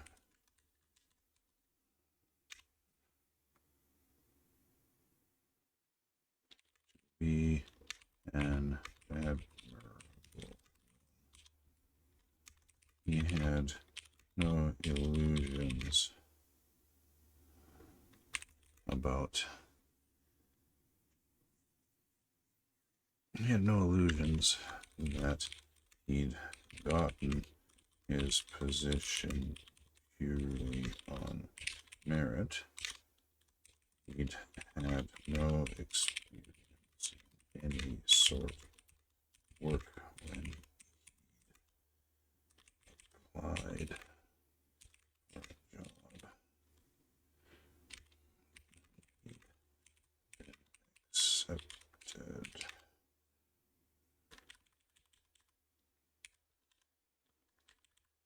Ah, that's what happened.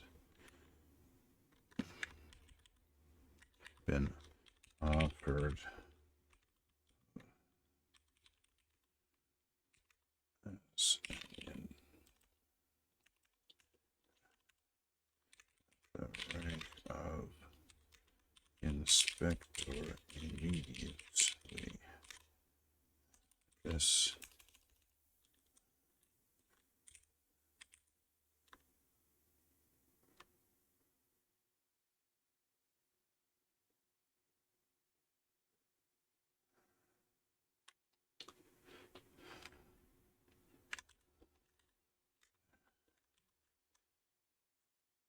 This was his father's influence at work, in spite of his attempt at a clean separation. He'd turned down the inspector position, asking instead to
There we go.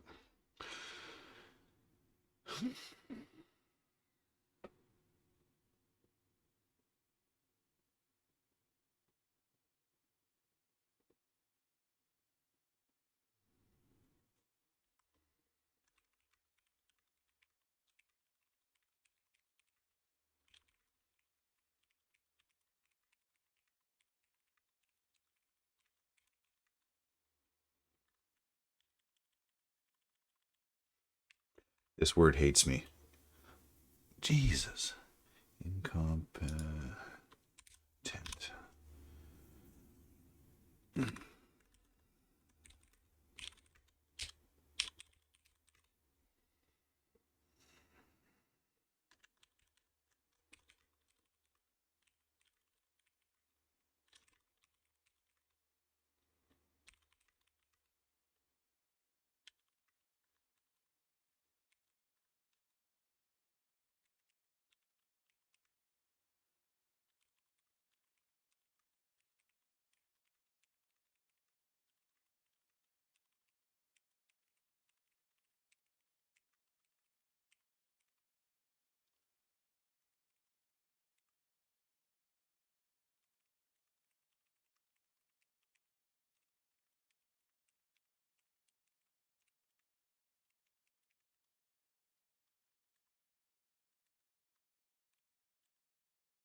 Oh, what word hates me?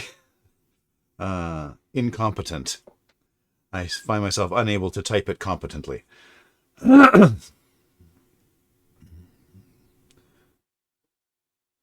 Used it twice in adjacent sentences and typed it wrong both times, and was unable to fix it the first time without trying too hard. Love.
Oh, okay.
An individual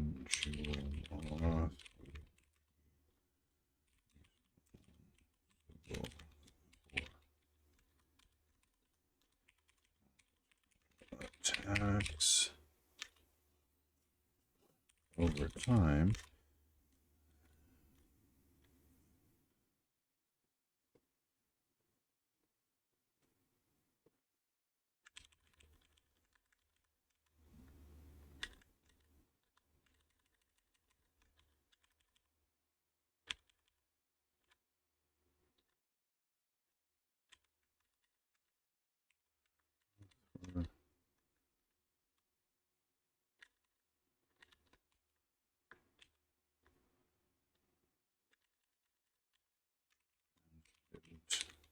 And to wander too far from the city. Hmm.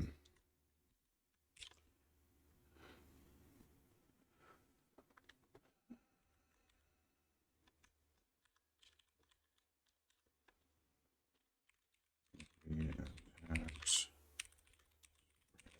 out.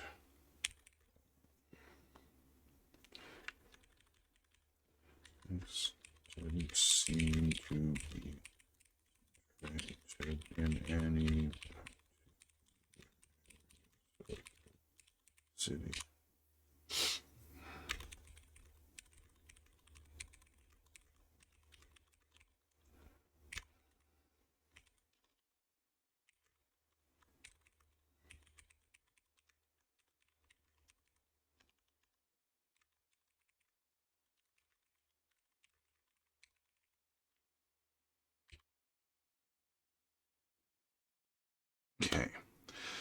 There was always a pattern. Yeah. 738 words.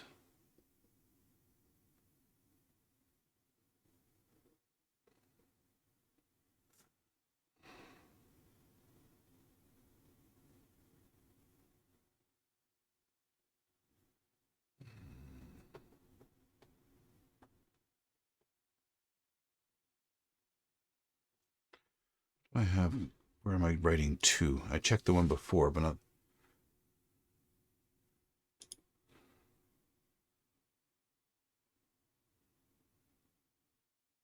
Hmm.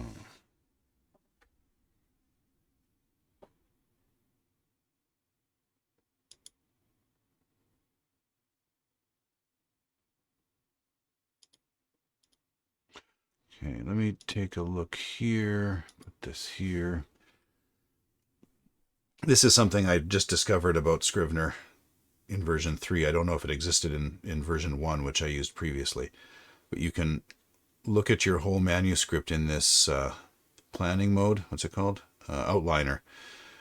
And it shows the title and synopsis for each scene in a list like this. So you can go through and look at your plan and see where you're going. All right. Got that.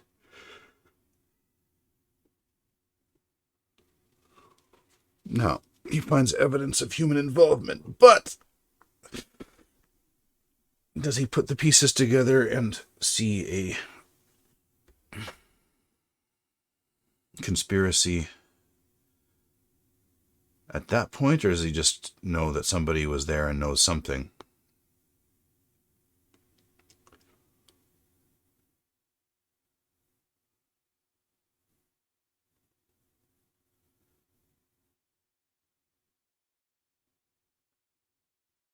Okay.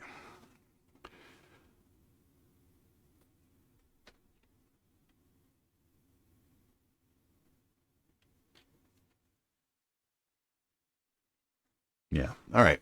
Well, I think I'm going to have him put the pieces together there. I've hit it pretty hard in this scene.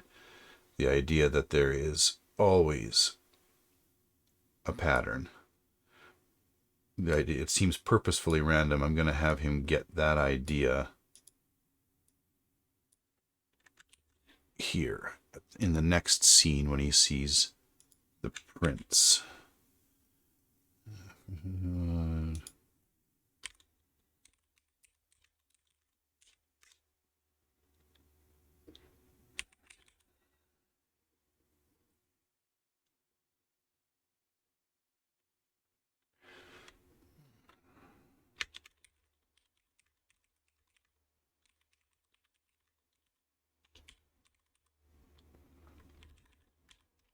Yeah, all right. I'm going to call it a day for now anyway.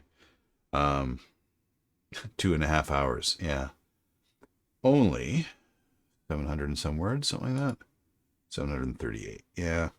And a character outline and some other stuff decided. So, productive, but I may have to do another writing session later.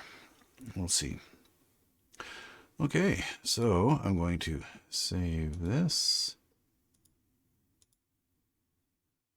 And I'm seeing it 5646. Okay. All right, well, I'm going to head out. So thanks for joining me on the stream. If you're watching on YouTube, thanks for watching on YouTube. Don't forget to subscribe and hit the like button and bell the bell and all those things, if you choose. Yeah, sorry, silent author. Yeah, sometimes the randomness is the pattern. Yes, that's exactly where he's going to realize that nothing natural is ever perfectly random, and the only way to get perfectly random is to have somebody making it random. That's the leap of logic he's going to make in the next scene. He's going to see some footprints and some cart tracks and realize that the only way it could be as random as it seems is if someone was making it so. And then he's going to realize that the cart tracks and the footprints mean somebody's actually bringing these moths to the places for them to hunt people for some reason. He still don't know why, but that'll be his first sort of clue into what's actually going on. So, spoiler alert. Anyway, off I go. Thanks for joining me. Hopefully I'll see you next time tomorrow. I'll be back tomorrow. Hopefully you will too. Bye for now.